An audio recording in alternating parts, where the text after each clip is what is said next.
आप सभी को सादर अभिवादन। आज हम पढ़ेंगे कृषि। कृषि हमारे पूर्वजों की देन। हमारे पूर्वज जो फसल हजारों वर्ष पहले उत्पादित करते थे वही फसल आज हम कर रहे हैं, लेकिन फसलों के स्वरूप में बदलाव आया है। पहले व्यक्ति फसल उत्पादित करता था अपने भोजन के लिए, अपनी आवश्यकता के लिए, लेकिन आज जो फसलें उत्पादित होती है इसमें मुख्य जो उद्देश्य हो गया है वो है व्यवसाय। आज व्यक्ति व्यवसाय के उद्देश्य से भी ज़्यादा कृषि कार्य कर रहा है। आज फसल उत्पादन लगभग एक व्यवसाय बन गया है। अपने देश में ही नहीं अपितु विदेशों में भी फसल उत्पादन एक व्यवसाय का रूप धारण कर चुका है। इसी कारण किसान जो है उन्हीं फसलों को लगाने में, उत्पादन करने में अधिक प्राथमिकता देते हैं जिन फसलों से उनकी आमदनी जो है ज़्यादा होती है।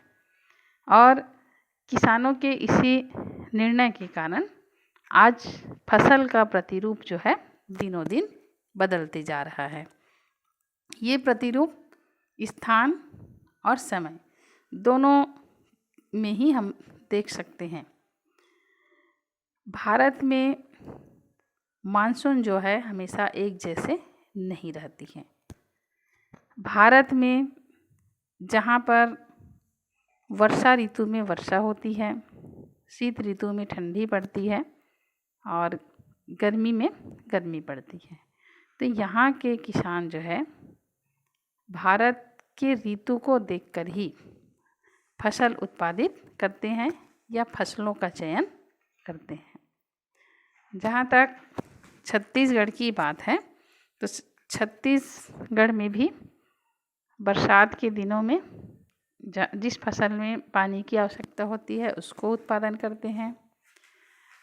रबी फसल में ठंड के दिनों में जिस फसल में पानी कम आवश्यकता होती है उसको उत्पादन करते हैं। और गर्मी की फसलों में नदी किनारे मैदानी भाग है, यहाँ पर ये फसलों का उत्पादन करते हैं।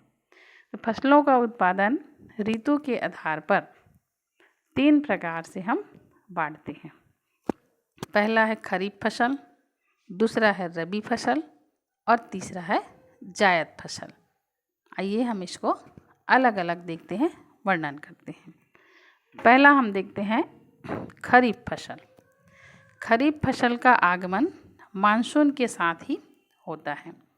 जनरली मानसून का आगमन जून के लास्ट महीने में लास्ट तारीख में शुरू होता है। इसे 15 के बाद भारत में खासकर छत्तीसगढ़ में मानसून का आगमन माना गया है। मानसूनी वर्षा लगभग पूरे भारत में होती है। पूरे भारत में मानसून का जो समय होता है खरीफ फसल, इसमें साल भर खेती की मानसून फसल में पूरे भारत में खेती की जाती है। मानसून होने के कारण वर्षा होती है और वर्षा होने के कारण पानी की उपलब्धता आसानी से यहाँ पर प्राप्त हो जाती है। इसलिए इस ऋतु में ऐसी फसलों का उत्पादन होता है जहाँ पर जिस फसल में पानी की मात्रा अधिक लगती है। जैसे धान हो गया, इसमें पानी की मात्रा ज़्यादा लगती है, तो इस ऋतु में इसी प्रकार की फसलों का उत्पादन होता है। धान, मक्का, ज्वार, बाजरा, महुआ, तुअर, मूंग, उड़द, तिल, मूंगफली, सोयाबीन, ये सब फसलों में पानी की आवश्यकता ज़्यादा होती है, तो इस समय इस प्रकार की फसलें उत्पादित होती हैं। इस ऋतु में आर्द्रता होती है, उच्च तापमान होता है, अधिक आर्द्रता होती है और इन फसलों के लिए, धान है, मक्का है, इसके लिए इस प्रकार की जो जलवायु है इसका होना जरूरी होता है। अधिक आर्द्रता और उच्च तापमान सहने की क्षमता जिन फसलों में होती है उन्हीं फसलों का उत्पादन जो है खरीफ ऋतु में होता है। खरीफ ऋतु में भारत में खेती का रकबा सबसे ज़्यादा होता है, क्योंकि भारत के प्रायः हर हिस्से में खेती की जाती है। दूसरा फसल है रबी फसल। जैसे ही खरीफ फसल समाप्त होता है, रबी फसल जो है ये लगाया जाता है, उत्पादन किया जाता है। रबी फसल में पानी की मात्रा जो है कम लगती है, क्योंकि इस ऋतु में वर्षा कम होती है, ठंड में, शीत ऋतु में, तो इसलिए ऐसी फसलों को लगाया जाता है, बोया जाता है जिसमें पानी की मात्रा कम होती है। तो ये जहाँ सिंचित क्षेत्र है, जहाँ नमी वाले क्षेत्र है, वहीं पर ही रबी की फसलें उपजाई जाती है।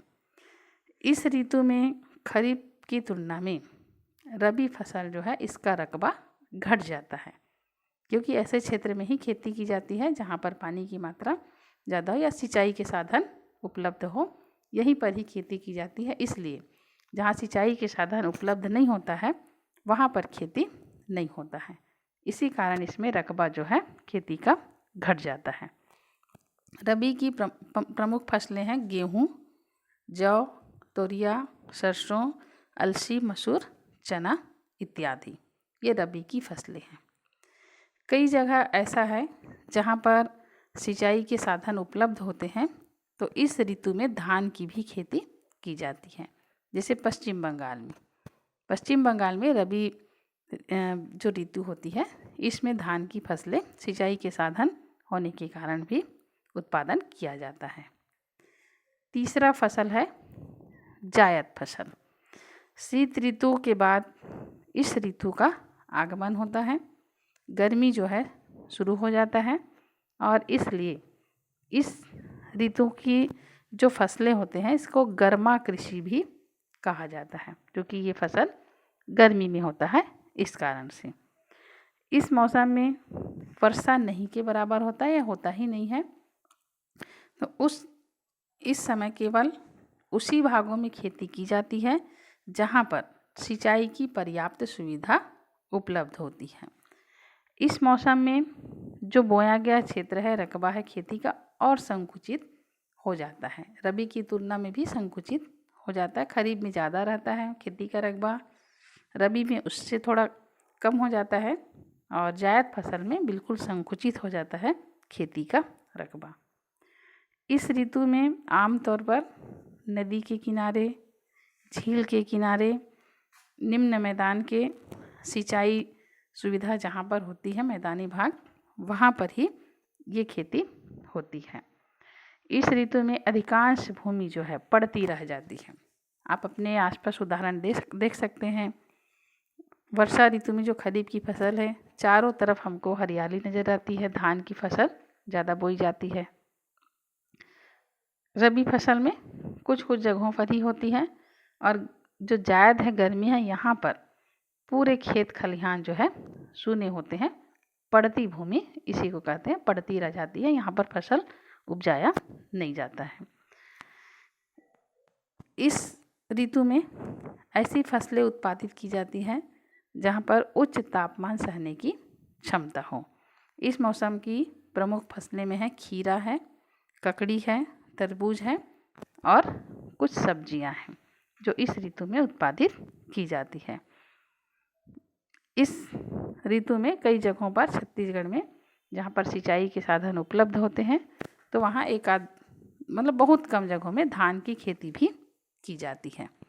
तो ये तो हो गया फसल जो है ऋतु के हिसाब से 3, खरीफ, रबी और जायद फसलें। अगले वीडियो में हम पढ़ेंगे भारत में फसल उत्पादकता में वृद्धि आने के कारण।